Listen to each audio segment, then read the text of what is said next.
Can I ask if there's any apologies for absence? Thank you, Chair. We have apologies from the Deputy Chair, Councillor Helen Thompson, together with Councillors Tom Cardwell, Billy Marratt, and Sue Walker. Thanks, Mike. Can I invite members to declare any interests?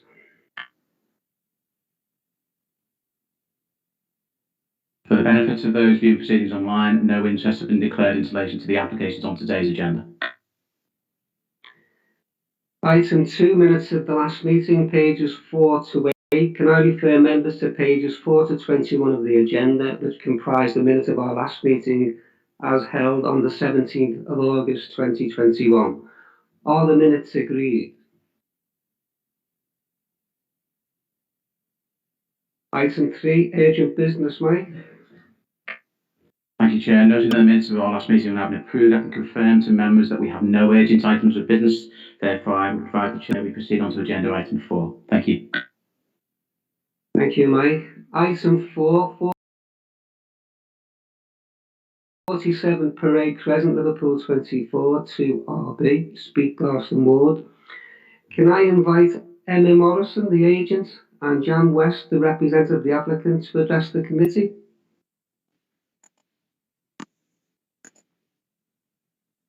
Thank you, Chair. Could you just show the site layout plan, please? It should be the proposed with colour. That's the one, thank you. Thank you for the opportunity to speak to you today. My name is Emma Morrison. I'm the planning agent for this application, speaking on behalf of Anchor Hanover. Also attending is Jan West, the area manager for Anchor Hanover. Good morning, everyone. I'll just give a very brief overview of the proposal from our point of view, as it's well described and assessed in the officer's report. Jan is attending in case she can help with any operations related questions, as she knows the scheme well from an Anchor Hanover perspective. In summary, the existing building provides 36 retirement apartments, which have been owned and managed by Anchor Hanover for many years. In 2019, your council granted planning permission for the conversion of the vacant day centre and respite facilities at the site, which closed in August 2017, to a total of 15 retirement apartments and 2 guest rooms. Amendments to the parking area to accommodate additional parking spaces required to serve the new apartments were also approved. Following the grant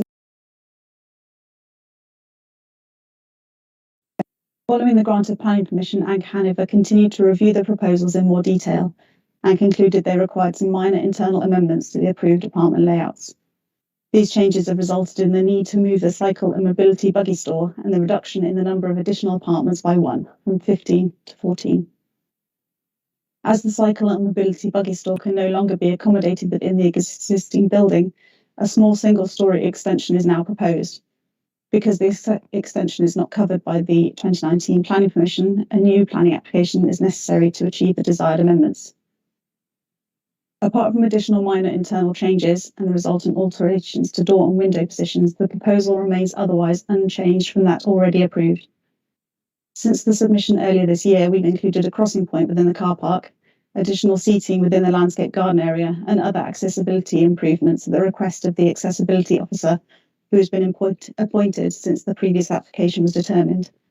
We've also added provision for electric charging spaces for vehicles. The application has received no comments from local residents or interested parties, and we understand it's only required to be considered at this planning committee because there will be a Section 106 agreement associated with it, which will secure the final financial contributions towards open space, street trees, and public art.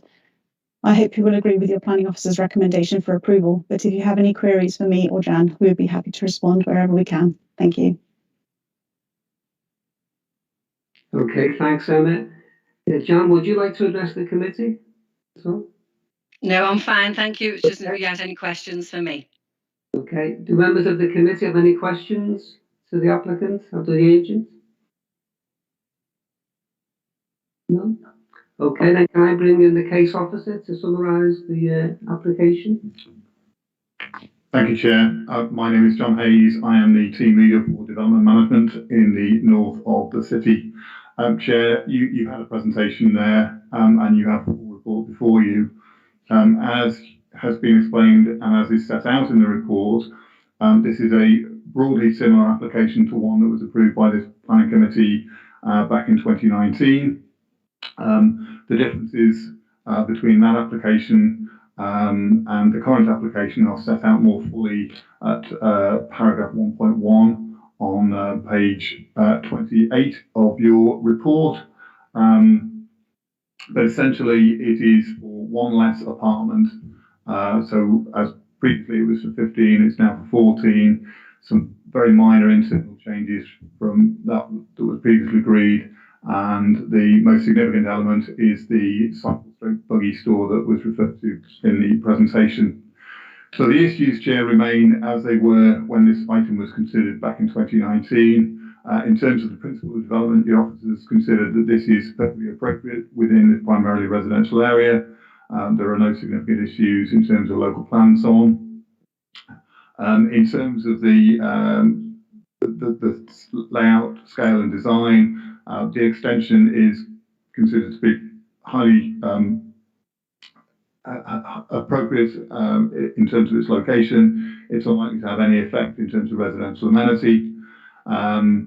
And then the other matters, Chair, in terms of things like impact on neighbouring residential amenity, accessibility and so on, have all been considered by your officers as set out in the report.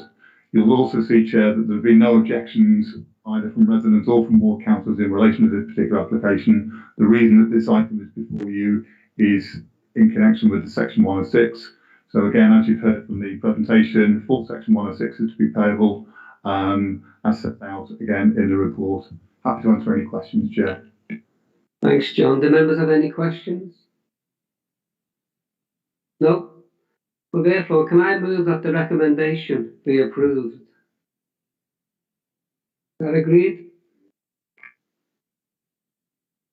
Thank you, Chair. Just for the benefit of the public record, members present physically in the chamber have indicated their unanimous endorsement and agreement to the recommendation. The Chair's motion is therefore approved and the application will proceed on that basis and is approved. Thank you. Item 5, 62 Duke Street, Liverpool 1. And can I invite David Bennett, the agent, to address the committee? Chair, it's my understanding. Yeah, sorry. Yeah, thank you, Chair. Yeah, with apologies, it was actually a colleague who's dealt with this application throughout. So we've deferred to comment if that's okay, but I'll be here to answer any questions if that's okay. Yeah. Bagel, do you want to come here? Chair, thanks very much Fergal McAvoy, the team leader for City Centre Development Management purposes. What you've got in front of you today is an application to convert a former Georgian townhouse on Duke Street into 25 apartments. Mike, if you can go back to the photo, please.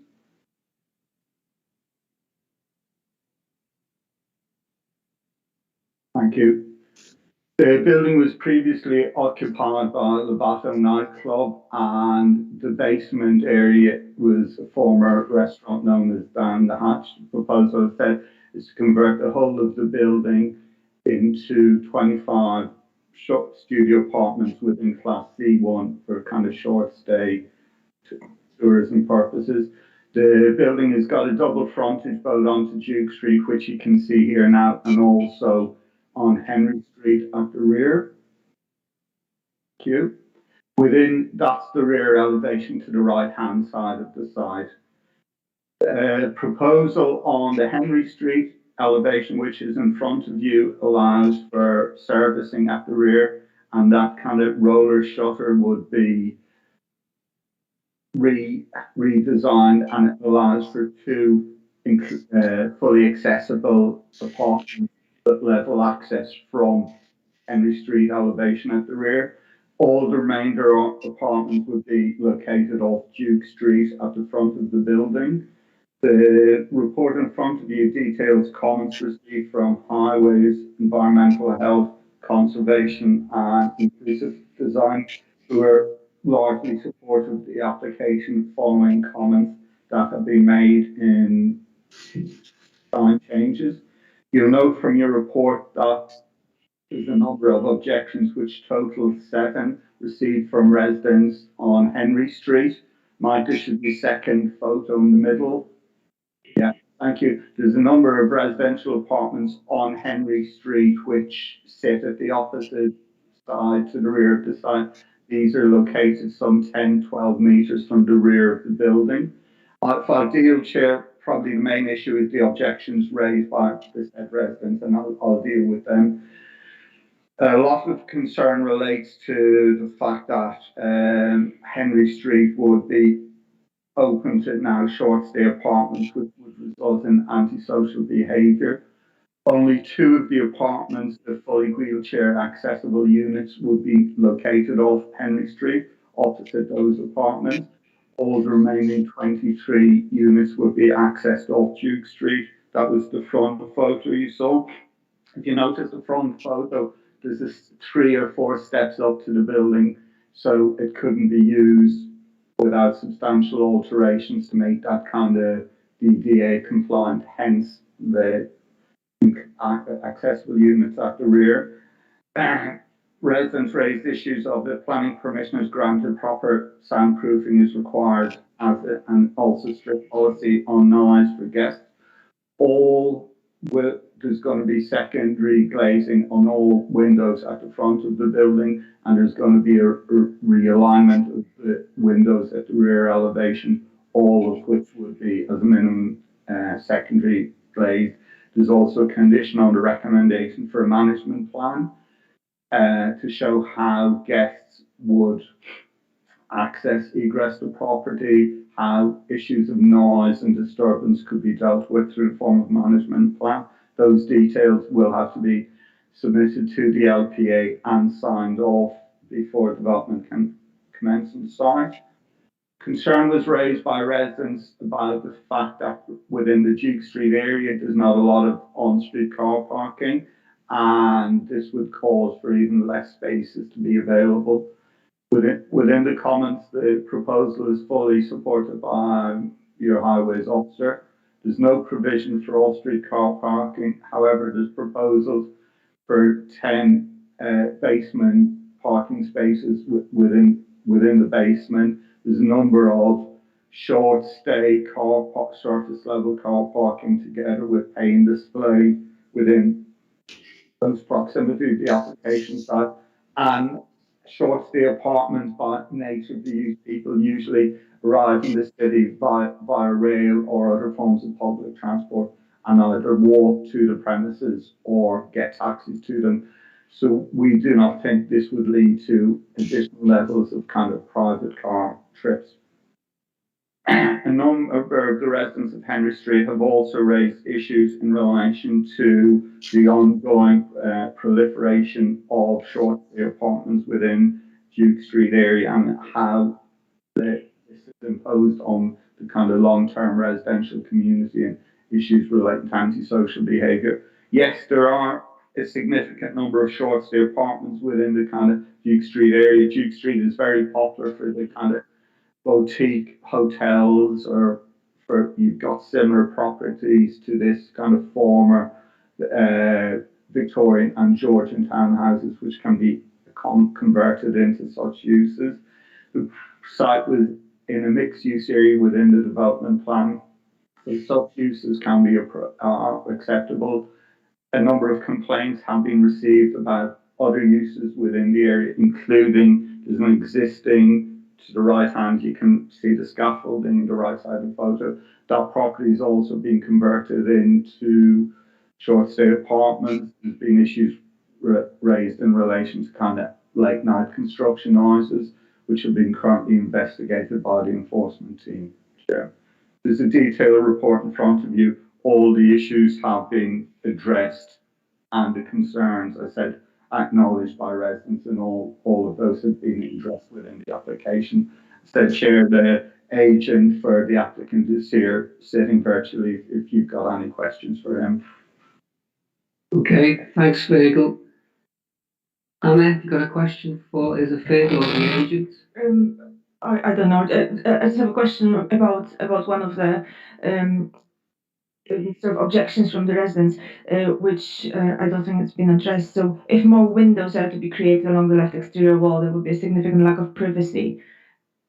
Yeah, so that's one. And then the second one is how I can't see any kind of comments from the ward members. Have they commented in any way? Mike, if you can go to one of the slides should be kind of existing and proposed elevations of the building.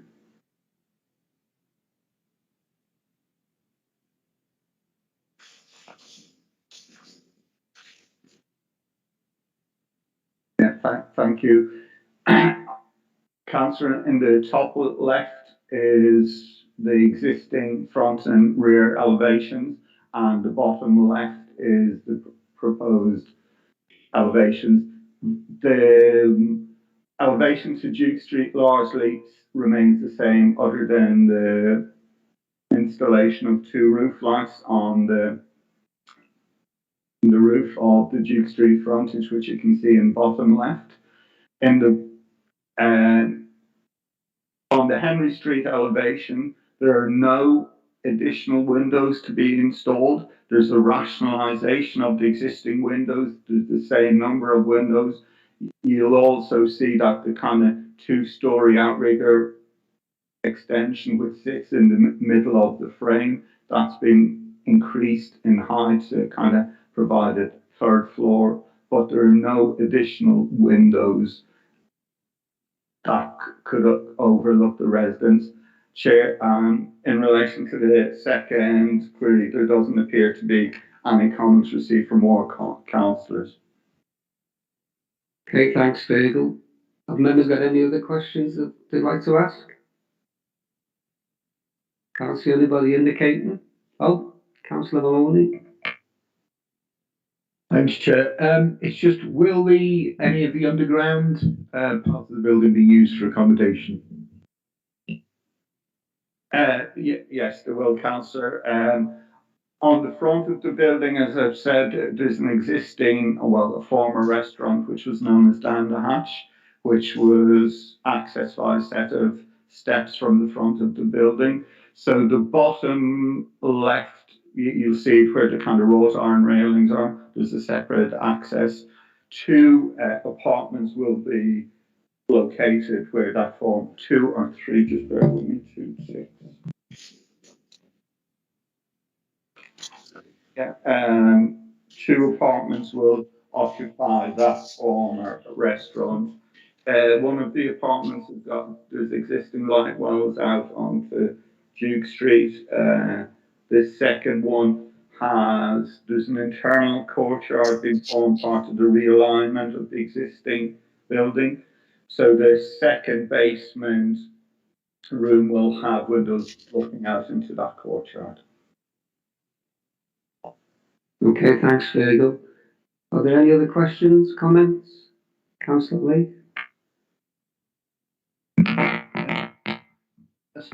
I suppose this is a general question for officers. This building was a nightclub for many years, but it stood alone as a nightclub, as I recall, on that stretch of that street. Now, obviously, there are many similar buildings around it, and there's one right next door, which is to be adapted to an apart hotel or whatever. When do officers start to consider the cumulative effect of noise and disturbance rather than look at each case individually? Because surely the more of this type of building that appear in this street, the more noise, even if noise in each individual case is at a relatively low level, there will be a cumulative effect, and I think that should be accepted. So at what point do officers accept the cumulative effect of noise, disturbance, comings and goings? Thank you, Councillor. As you said, at the kind of opening statement, it was a former nightclub. So in my opinion, a nightclub in this location would have led to far more late night noise and activity than a part hotel. Be no surprise to when I say that we look at each case on its individual merits. In each case, something like this, there's a management plan which will have to detail set criteria, how the operators of the building deal with issues of noise and disturbance.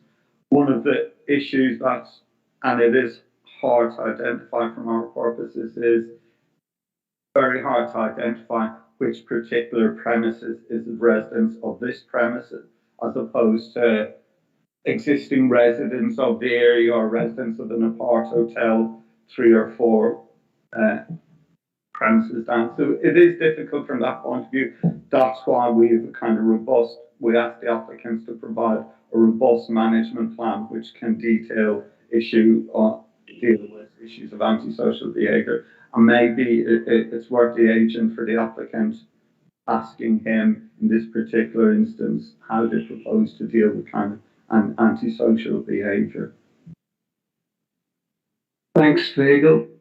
David, would you be able to maybe calm some of the concerns of local residents in relation to the noise and disturbance that could affect their residential amenity? Yeah, I think Virgil touched on it. Obviously, there's a condition subject to an approval of a management plan. So I'd have to sit down with the applicants and their management team and try and we've got the concerns now, we've got the objections, so we're trying to address them as part of the condition, if that's okay. As I said, unfortunately, I don't know the full background of this application, sorry, so I don't understand the management strategy just at this moment. Okay. Has any other members got any questions before I move my recommendation? No? I mean, obviously, this is a city centre location and it's popular with the type of application that's before us today. And going back many, many years, I can recall, Duke Street as it was, and it has changed quite significantly. But I'm minded to the fact that, it is a city centre location, and that's popular, that there will be a management plan as a condition, and that will deal with some of the issues that have been raised by local residents. So therefore, can I move that the recommendation be approved? Thank you, Chair. For the benefit of the public record, we'll be taking individual votes for this application. So, Chair, your vote? 4. Thank you, Councillor Bennett. 4. Thank you, Councillor Hanson. 4. Thank you, Councillor Prince. 4. Thank you, Councillor Maloney. Abstain. Thank you, Councillor Lake. And Councillor Key. 4. Thank you, colleagues. That concludes the voting on the application. 6 members in favour, no members voting against, 1 abstention. The application is therefore approved, and we move on to agenda item 6. Chair. Thanks, Mike. Item 6 is Lanford Avenue, close to Lanford Place, Norris Green. There's no speakers for or speakers against. Can I ask the case officer to go through this application and explain the issues surrounding it? Thank you. Thank you, Chair. So this is an application that this committee is familiar with for telecommunications equipment. It's a prior approval application. That means that the matters that you as a planning committee can consider are limited to siting and design only. The proposal was originally for an 18-metre high mast. Through discussions with officers, that's been negotiated down to a 15-metre mast with associated equipment cabinet and the antenna. The telecommunications equipment is to support 5G.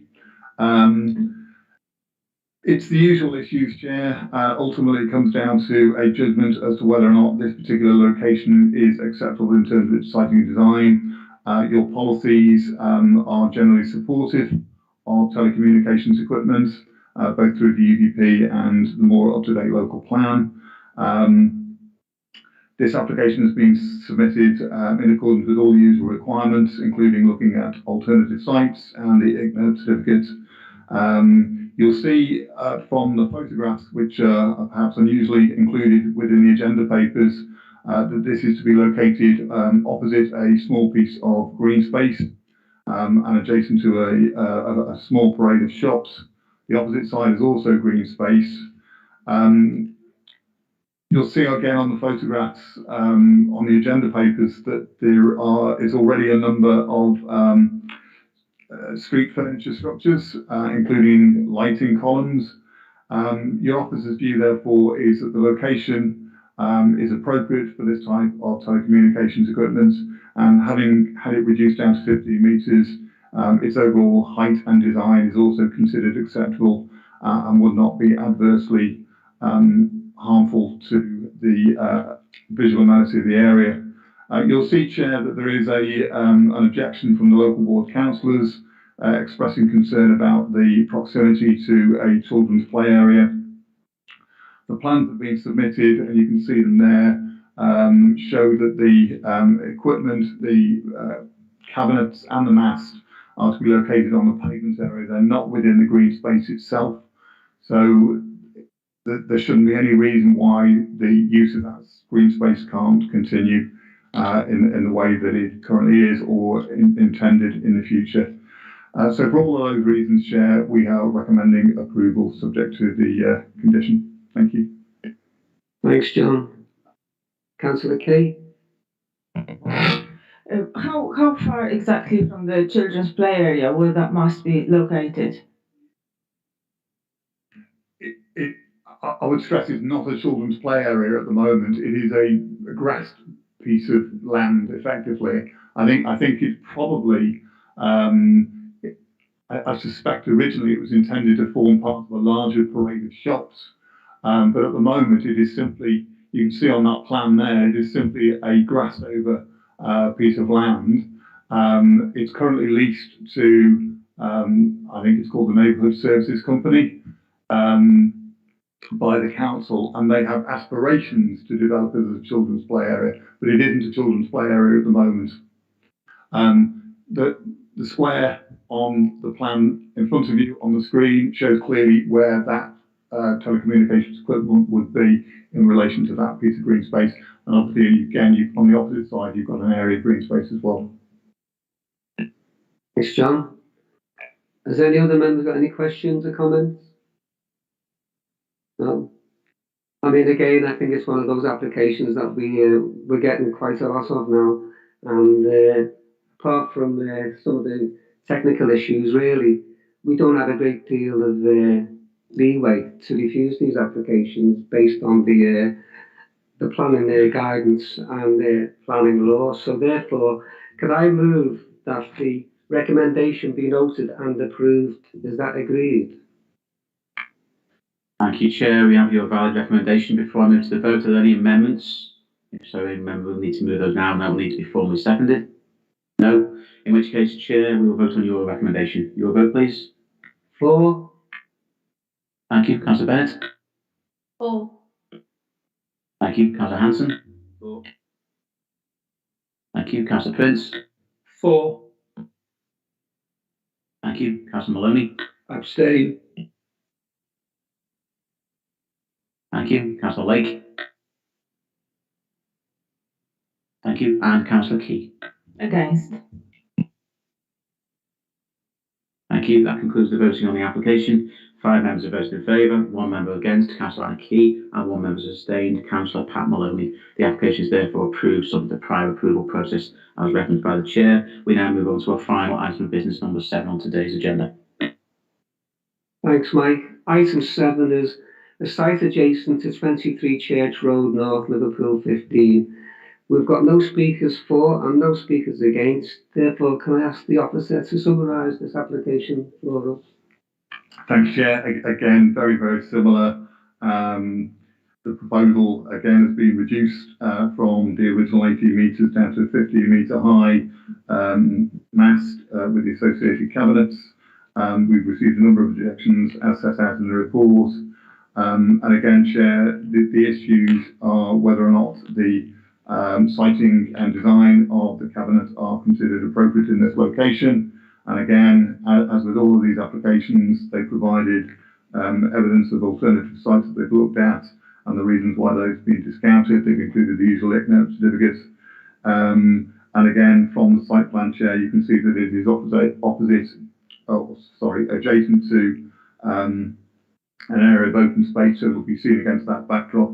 But as with the previous application, that's also seen in the context of street furniture in the area in the form of street lights, and the officer's view is that given its reduced height to 15 metres and its location, it would not be harmful to visual amenity. So for those reasons, Chair, again, happy to recommend approval.